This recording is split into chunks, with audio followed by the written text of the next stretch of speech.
మీరు ఇప్పటికీ మీ ట్రేడింగ్ లాభాలపై అధిక బ్రోకరేజ్ ఛార్జీలు చెల్లిస్తున్నారా? ఇప్పుడు చింతించకండి.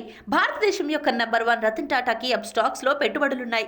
అప్స్టాక్స్ తో ఉచిత డీమాట్ ఖాతాను తెరవండి. అప్స్టాక్స్ ఛార్జీలను అన్ని విభాగాలలో కేవలం ₹20 బ్రోకరేజ్, అలాగే లైఫ్ టైం 0 ఏఎంసీ ఛార్జీలను అందిస్తుంది. డిస్క్రిప్షన్ బాక్స్ లో ఇవ్వబడిన లింక్ నుండి మీ ఖాతాను తెరిస్తే మీకు ₹1000 బ్రోకరేజ్ క్యాష్ బ్యాక్ తో పాటు 20,000 విలువైన ప్రీమియం రాకెట్ కాల్స్ ఉచితంగా పొందండి.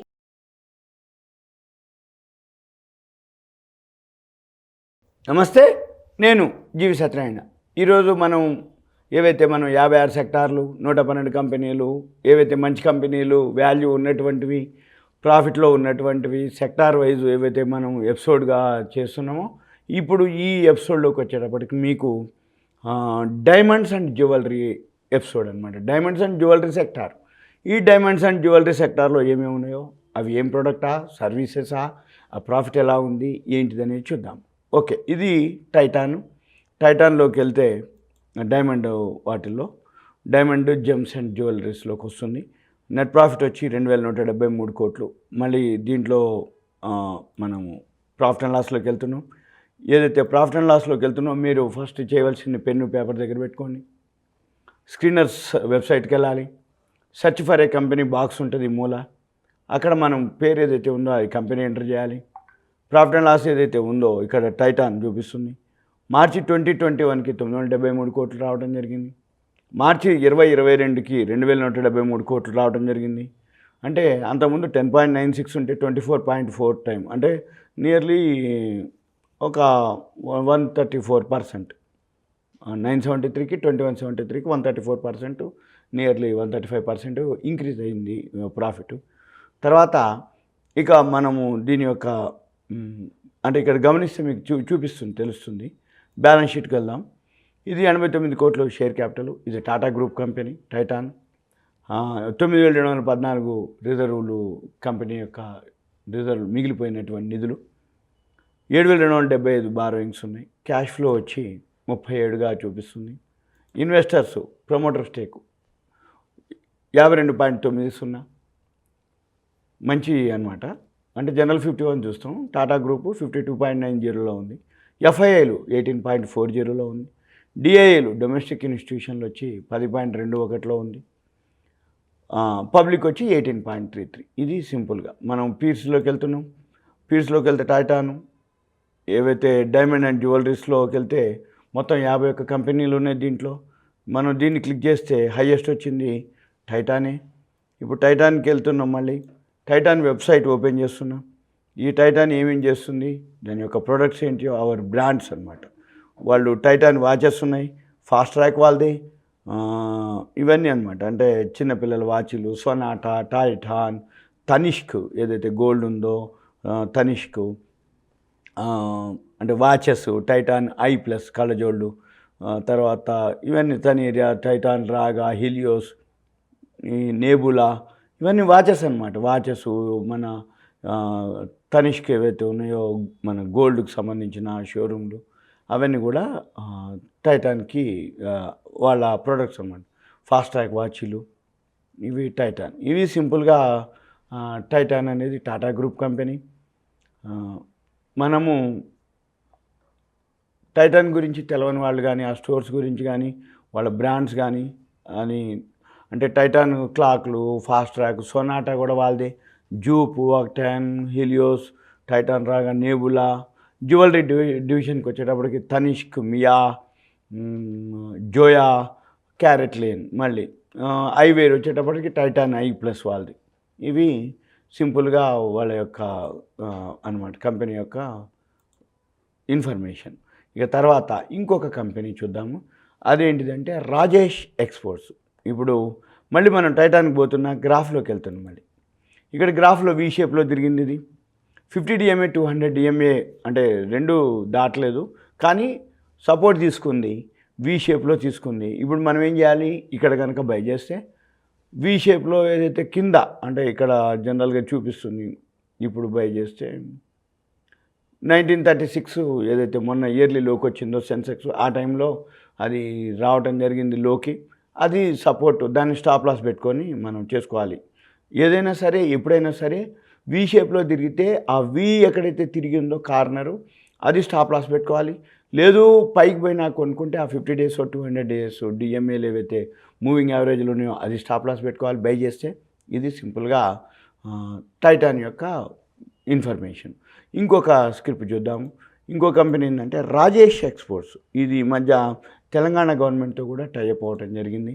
రాజేష్ ఎక్స్పోర్ట్స్ సేమ్ మళ్ళీ పీర్స్కి వెళ్తున్నా. సెకండ్ వన్ అదే ఉంది కంపెనీ. ప్రాఫిట్ అండ్ లాస్లోకి వెళ్తున్నా. మళ్ళీ మార్చి 2021లో 845. అంతకుముందు మంచి లాభాల్లో ఉంది. 2020లో 1200 ఉంది, 2019లో 1292, అంతకుముందు 1266, అంతకుముందు 1244, అంతకుముందు 1069 పడిపోయింది మార్చి 2021కి. మళ్ళీ 2022కి 1009. అంటే ఆ పాతవి పోలిస్తే 2016 లాభమే ఇప్పుడు ఉంది. కాకపోతే మిగిలిన వాటితో పోల్చుకుంటే ఇది బెటర్ ఉందని చెప్పేసి చెప్పడమే తప్ప 2016లో వచ్చిన ప్రాఫిట్ కూడా లేదు ఇప్పుడు. అంటే 6 ఏళ్ళ తర్వాత కూడా అంత ప్రాఫిట్ లేదు. కానీ ఓవరాల్గా అనేది అనమాట అంతే. తర్వాత బ్యాలెన్స్ షీట్కి వద్దాం. 30 కోట్ల షేర్ క్యాపిటల్, 12,416 కోట్లు రిజర్వ్లు ఉన్నాయి, 813 కోట్లు బారోయింగ్స్ ఉన్నాయి. తర్వాత క్యాష్ ఫ్లో. Next investors. ఇది ప్రమోటర్ స్టేక్ వచ్చి 54.05లో ఉంది.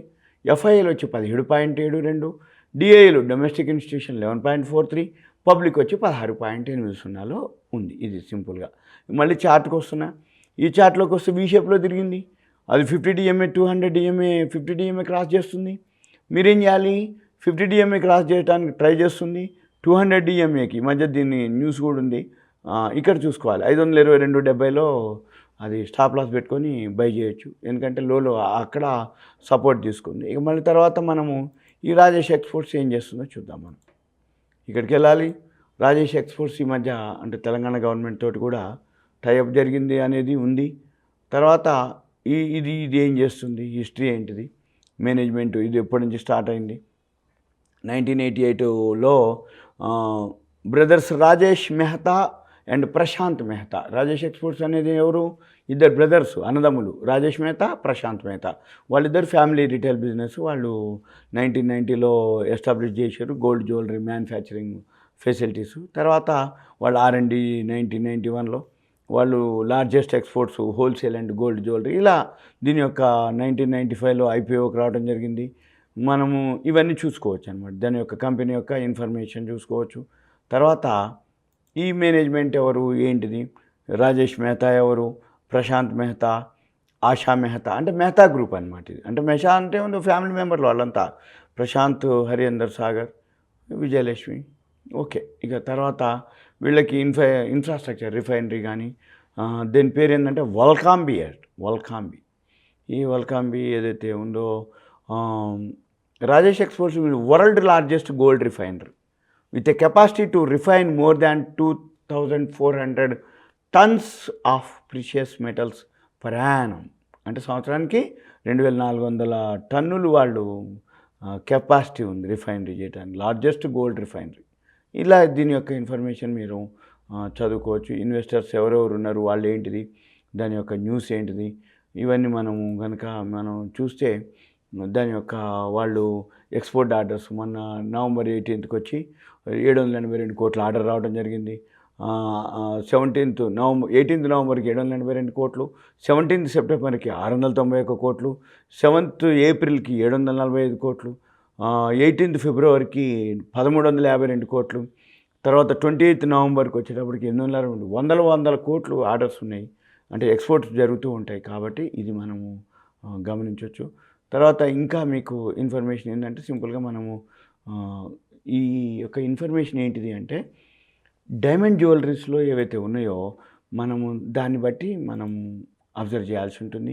మనం పీర్స్కి వెళ్ళినప్పుడు చూపిస్తుంది డైమండ్ జ్యువెలరీస్లో. దీంట్లో 51 కంపెనీలు ఉన్నాయి. 51 కంపెనీల్లో ఏదైతే బాగా ప్రాఫిట్ ఉందంటే first Titan, second Rajesh exports, third one ఉన్నాయి ఇక వైభవ్ గ్లోబల్ అవన్నీ. కానీ మనం ఎప్పుడైనా ఇవన్నీ మనం ఏమేం చూస్తున్నాం, ఓన్లీ సెక్టార్కి 56 సెక్టార్లు ఉన్నాయి.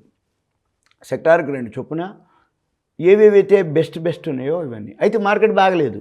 రెసిషన్ అంటారు, ఇయర్లీ లోకి వచ్చిందంటారు, లేకపోతే మార్కెట్ బాటంలోకి వచ్చిందంటారు, మార్కెట్ ఓవర్ సోల్డ్ అంటారు, మార్కెట్ ఇప్పట్లో పెరగదంటారు, ఇన్ఫ్లేషన్ పెరిగిందంటారు, లేకపోతే వడ్డీ రేట్లు పెరిగిందంటారు, క్రూడ్ ఆయిల్ పెరిగిందంటారు. ఇవన్నీ రీజన్లు ఓకే, నేను కాదన్ను. కానీ వాల్యూ కనుక ఉండి మీరు హోంవర్క్ కనుక చేసి ఉంచుకున్నట్టయితే ఎప్పుడో బౌన్స్ బ్యాక్ అయినప్పుడు మార్కెట్ పెరిగినప్పుడు ఇవి ఫాస్ట్గా పెరిగే అవకాశాలు ఉన్నాయి. అంతకు మించి వేరే ఉద్దేశం ఏం లేదు దీంట్లో చెప్పడానికి. మెయిన్ అదే, కంపెనీ వాల్యూ ఉంది, ఓకే, నోట్స్ రాసుకొని రెడీగా ఉండాలి. ఎప్పుడైతే మార్కెట్ పెరగడానికి రెడీగా ఉందో అప్పుడు మనం ఎన్నుకొని ఆ స్క్రిప్ట్స్ని ఫాలో అయ్యి మనం బై చేయాలి. అంతే తప్ప వేరే ఉద్దేశం కాదు, వేరే విధంగా కూడా కాదు. అంటే నీ కంపెనీలో వాల్యూ కనుక ఉంటే అది చార్ట్ రూపంలో ఎప్పుడైతే ఎంటర్ తీసుకుందో, సపోర్ట్ తీసుకుందో అక్కడ మనం బై చేయాలి. అప్పుడు మనం ఉంటుంది. ఎప్పుడు మార్కెట్ పెరిగినాక అప్పుడు మనం బై చేస్తే ఆల్రెడీ పైకి వెళ్ళే ఉంటుంది. రెండోది, మార్కెట్ పెరిగినాక ఏది కొనాలని తెలియదు కాబట్టి అప్పుడు ఏదో ఒకటి కొనుక్కునే బదులు ముందుగా మార్కెట్ పెరగకముందే, మార్కెట్ పడి ఉన్నప్పుడే వాల్యూ ఉన్నాయి కనుక హోంవర్క్ చేసుకొని ఉంటే మీకు మార్కెట్ పెరిగినప్పుడు ఇవి తొందరగా పెరిగే అవకాశాలు ఉంటాయి. అంతే సింపుల్గా. సుమన్ టీవీ ప్రేక్షకులు ధన్యవాదాలు, థ్యాంక్ యూ. ఇవి ఇప్పుడు నేను మీకు ఏం చెప్తున్నా అది అవేర్నెస్, ఎడ్యుకేషన్, నాలెడ్జ్ పర్పసే. ఎందుకు అంటే ఒక్కొక్క సెక్టార్లో ఏమేమి ఉన్నాయి మంచిగున్నాయి అనేది ఇన్ఫర్మేషన్ మాత్రమే, అంతే తప్ప వేరే విధంగా లేదు. వేరే డేటా కూడా నేనేమి ఉండదు. నేను కూడా స్క్రీనర్లు, స్కానర్లు ఏదైతే వెబ్సైట్లు ఉన్నాయో, ఏవైతే ప్రాఫిట్ అండ్ లాస్ బ్యాలెన్స్ షీట్లు ఉన్నాయో, అంటే ఏవైతే ఛానల్స్ ఉంటాయో, అంటే ఒక 100 వెబ్సైట్స్ దాకా ఉంటాయి. అంటే అఫీషియలే, ఎన్ఎస్సీలు, బిఎస్సీలు, మనీ కంట్రోలు, వాటిల్లోంచే మీకు ఇన్ఫర్మేషన్ ఇవ్వటం జరుగుతుంది. వాళ్ళ యొక్క అఫీషియల్ వెబ్సైట్లోంచే మనము ఆ ప్రోడక్ట్ కానీ, సర్వీసెస్ కానీ ఏం చేస్తుందో, వాళ్ళ ఆర్డర్స్ కానీ అవన్నీ మనం దాంట్లోంచే తీసుకుంటాం. వేరే విధంగా ఏముండదు. నాకంటూ సొంత ఒపీనియన్ కానీ, సొంత ఆలోచన కానీ, సొంతది అనేది ఉండదు. ఓన్లీ ఇన్ఫర్మేషన్ తీసుకొని మీకు నేను ఇది మంచిగా ఉంది, ఇలా ఉంది అని నేను ఎక్స్ప్లెయిన్ చేయడం వరకే నా అంతవరకు. ఓకేనా? సుమన్ టీవీ ప్రేక్షకులకు ధన్యవాదాలు, థ్యాంక్ యూ, సెలవు.